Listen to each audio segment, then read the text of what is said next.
Father gave my daughter a stick for her birthday and said, "Only my favorite grandkids get nice gifts." Everyone laughed, but an hour later the room went silent the moment my father handed my daughter a stick for her birthday, I knew exactly what he was doing. It wasn't a joke. Not to him. It was a message, one he had been sending for years in different ways through different people.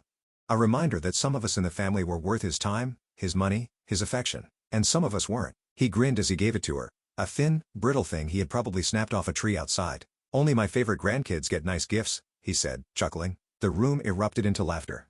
Except me, and except my daughter. She was only 7, too young to hide the way her face fell, the way her small hands gripped the worthless thing like she was trying to understand why. She looked up at me, confusion clouding her bright blue eyes. I swallowed hard. I had seen that look before, on my own face, in old photographs, in the reflections of store windows when I was a boy standing just outside, watching my siblings pick out new toys while I was told to wait.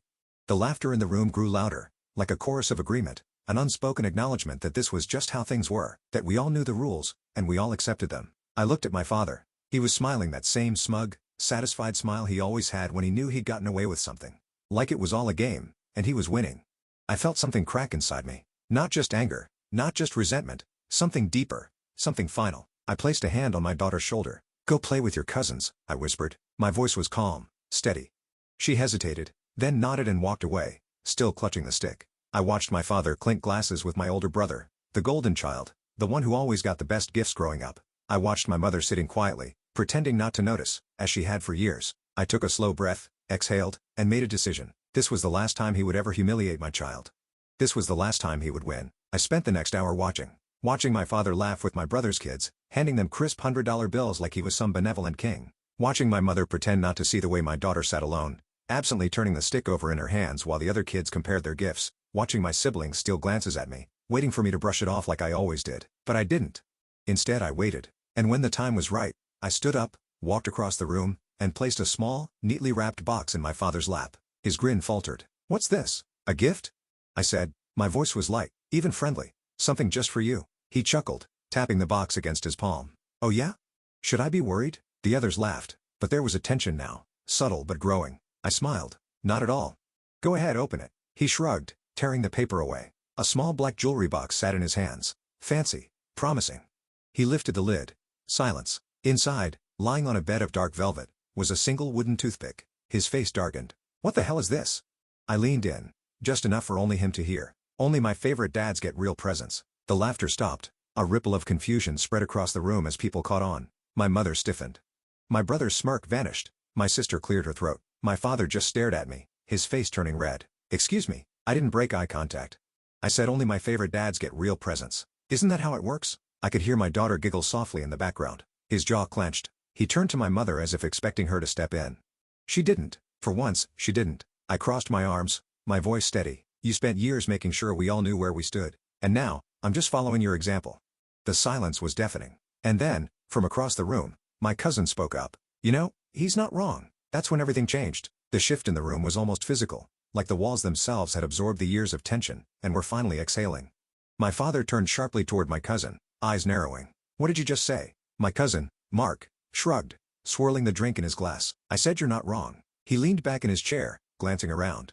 "We've all seen it. The favoritism, the way you treat some of us like we matter, and the rest like we're just extras." A murmur passed through the family. People looked at each other. At me. At my father. I saw my mother swallow hard, suddenly fascinated with the pattern on the tablecloth. My older brother, Greg, the favorite, cleared his throat. "Come on, Mark. That's a little dramatic." Mark arched a brow. "Is it? You got a new fishing boat for your birthday last year. Remember what you gave me? A gas station gift card." He chuckled dryly. "And it wasn't even activated." Someone snorted. Aunt Linda, my father's younger sister, crossed her arms. "I remember when I graduated college. Dad gave me a used coffee maker and told me to make something of myself." She shot him a look. "You bought Paul a brand new car the same year." Paul, my younger cousin, suddenly looked like he wished he were anywhere else. The room was unraveling. I watched my father's jaw tighten, his hands gripping the arms of his chair. That's enough. But it wasn't. Not by a long shot. Because for the first time, the people he had always controlled, divided, and dismissed weren't backing down. And my daughter, who had been gripping that stupid stick like it was all she had, was watching.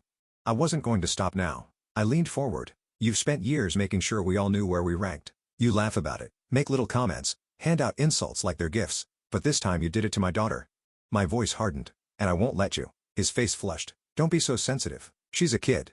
She doesn't care." "She does. My voice cut through the room like a blade. She's 7, Dad, and she's already learning that her own grandfather doesn't think she's good enough. That's on you. The silence that followed was different now. It wasn't just awkward. It was heavy. Something inside my father's world had cracked, and for the first time, he realized he might not be able to patch it back together. My father's eyes darted around the room, searching for an ally. Greg, looking uncomfortable, staring at his drink. My mother? Silent, hands folded tightly in her lap.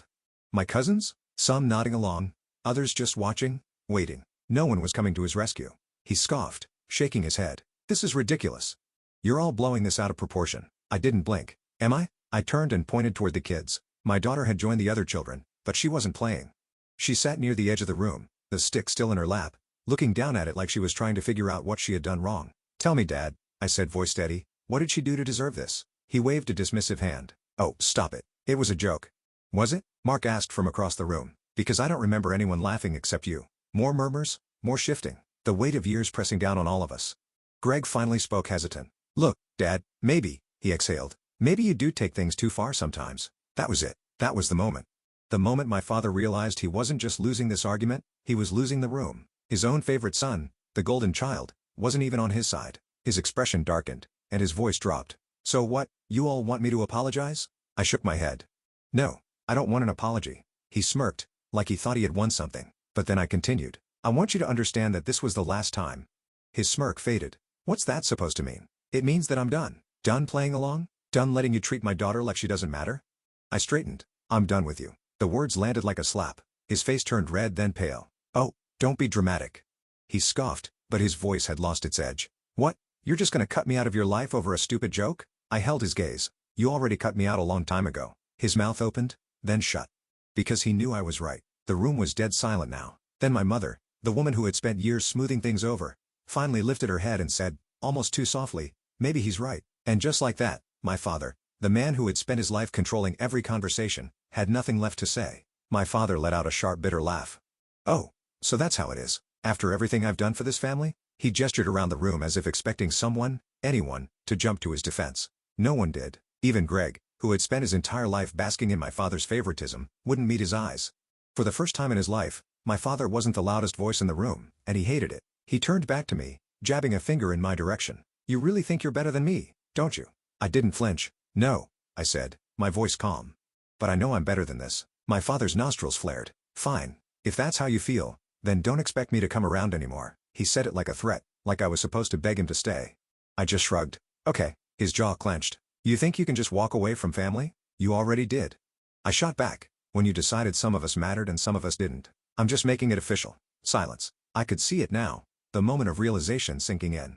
He had spent decades playing this game, dangling affection like a prize, making us compete for scraps of his approval. But suddenly, the rules didn't work anymore. The control was slipping through his fingers. He turned to my mother. Are you really going to let him talk to me like this? She hesitated then spoke softly. I think we need to listen. His face twisted, like she had betrayed him. I almost felt sorry for him. Almost. Then I saw my daughter out of the corner of my eye, standing with her cousins, finally smiling again. And I knew I had already won. For the first time in my life, I saw something in my father I had never seen before. Fear, not fear of me.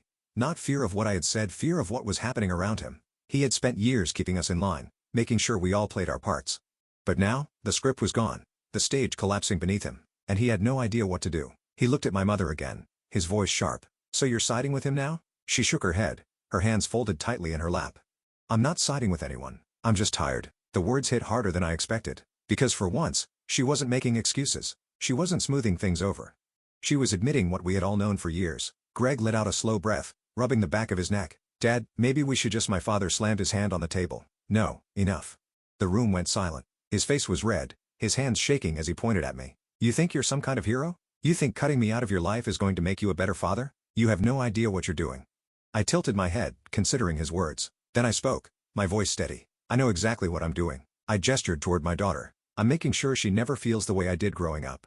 I'm making sure she never has to wonder why her grandfather treats her like she doesn't matter. I stepped forward, lowering my voice just enough for the weight of my words to sink in. And most of all, I'm making sure she knows that love isn't something she has to earn. His expression twisted, like he wanted to argue, to fight back. But he couldn't. Because deep down, he knew. He had already lost. My father's face darkened, his jaw working like he was grinding his teeth down to dust. He had always been able to talk his way out of things. A quick joke, a dismissive wave, a sharp remark to put someone back in their place. Not this time. Not when the entire room had finally turned against him. You're being ridiculous. He spat, throwing a tantrum over a stupid gift, over a stick. I nodded.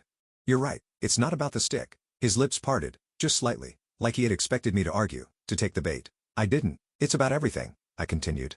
The favoritism, the manipulation, the way you've spent years making sure we all knew who mattered and who didn't. I let my words settle before adding, but you messed up, Dad. His nostrils flared. Oh, yeah? How's that?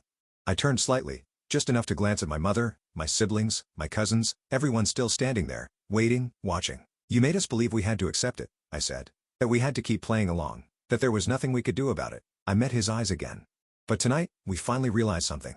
I let a slow smile creep onto my face. We don't need you. It was the final blow. His entire body went rigid. He turned to my mother again, desperation flickering in his eyes. Margaret, he said through clenched teeth, are you seriously letting him talk to me like this? She swallowed. Her hands, always so still, always so careful, twisted in her lap. Then softly she said, maybe we should go. A lifetime of power, of control, of being the center of attention, crumbling in an instant. For the first time in his life, my father had nowhere left to go, and no one left to defend him. My father looked around the room, desperate for someone, anyone, to step in. But no one did. Not Greg. Not my mother. Not the cousins who had spent years laughing at his jokes, hoping to stay in his favor. The weight of it hit him all at once. His whole life, he had been the center of gravity in this family. We revolved around him, careful not to drift too far, afraid of what would happen if we did. But now, he was the one left standing alone, and he couldn't stand it. You're all being dramatic, he muttered, grabbing his drink and downing what was left. No one answered. He let out a sharp breath, trying to regain control. Fine. If this is how you all feel, then maybe I should go. He stood, straightening his jacket like this was his decision. Like he was leaving on his terms. But we all knew the truth. I watched as he walked toward the door, his step stiff, shoulders tense. He didn't say goodbye. He didn't look at me. He just walked out. The front door shut behind him, the sound cutting through the air like the final note of a song no one wanted to hear. For a moment, no one moved. Then, quietly, my daughter's small voice broke the silence. Is he coming back? I knelt beside her, gently taking the stick from her hands. Not if he's going to act like that, I said softly. She hesitated then looked up at me. That's okay. And just like that, the weight in my chest finally lifted. The room didn't immediately go back to normal after my father left. No one spoke. No one moved. It was like we were all waiting for something. For him to barge back in. For my mother to run after him. For someone to crack a joke to break the tension. But none of that happened. Instead, it was my mother who let out a slow, trembling breath and reached for her glass of wine with both hands, as if steadying herself. Well, she murmured mostly to herself. I suppose that was overdue. That was when everything truly shifted. Greg, the golden child, the one who had always been on my father's pedestal, rubbed his hands over his face and let out a dry laugh. God, he muttered, shaking his head, I can't believe it took this long. Aunt Linda, who had spent her entire life biting her tongue around my father, scoffed. Took this long? I gave up on him 30 years ago. More voices joined in. My cousin Mark let out a sharp breath and muttered, man, I should have spoken up years ago. Even Paul, the youngest in the room, looked up from his phone long enough to say, I thought I was the only one who noticed how much of a jerk he was. It was like watching a dam break. For so long, my father had held our family in check, controlling conversations, turning people against each other, making sure his approval was always something we had to chase. But now we were free. And for the first time, we were talking. Really talking. Stories started pouring out. Aunt Linda told us about the time my father refused to come to her wedding because she married someone he didn't like. Mark confessed that when he lost his job 2 years ago and needed help, my father had laughed and said, sounds like a you problem, kid. Greg, looking more ashamed than anything, admitted that even though he'd always been the favorite, it never really felt like love, just a test to see how much he could measure up. And my mother, who had sat through years of dinners pretending everything was fine, finally whispered, I spent so much time smoothing things over. I don't even know who I am without it. The words hung in the air, heavy and raw. And then my daughter, my sweet, 7-year-old daughter, the one who had been hurt the most tonight, stood up, walked over to her grandmother, and climbed into her lap. It's okay, Grandma, she said simply. You don't have to do that anymore. My mother's eyes welled up with tears. And just like that, the past didn't feel so inescapable anymore. That night, the party didn't end in awkward silence. It didn't collapse into a mess of arguments or guilt. Instead, it continued. For the first time in years, we laughed. Not at anyone's expense. Not because we felt like we had to, but because we wanted to. Greg and Mark started making jokes about the weirdest gifts they'd ever received from my father. Aunt Linda poured another glass of wine and declared that next year, we were doing Christmas her way. And my daughter? She played with her cousins like nothing had ever happened. No longer worried about why she wasn't good enough. No longer carrying the weight of my father's cruelty. Just a kid, happy free. And as I watched her, I realized something. I had spent my whole life trying to earn my father's approval. Trying to be good enough. Trying to keep the peace. But tonight I had done something far more important. I had broken the cycle. and that was worth more than his approval ever could be. As the night wound down, people slowly trickled out, but something felt different, lighter. Like a weight none of us had realized we were carrying had finally been lifted. Before she left, my mother hesitated at the door, looking at me. "I don't know what happens next," she admitted. I nodded. "Me either." She glanced at my daughter, who was still laughing with her cousins. A small, sad smile touched her lips, then softly she said, "But maybe this is a good thing." And for the first time in my life, I truly believed it was. As I tucked my daughter into bed that night, she looked up at me. "Dad? Yeah?" She grinned. "I think I like my stick." I chuckled, brushing her hair from her face. "Yeah?" She nodded. "Because now I know it doesn't matter." I kissed her forehead. My chest swelling was something I couldn't quite name. Maybe love, maybe pride, maybe relief, because she was right. And for the first time in generations, my father's approval no longer meant a thing.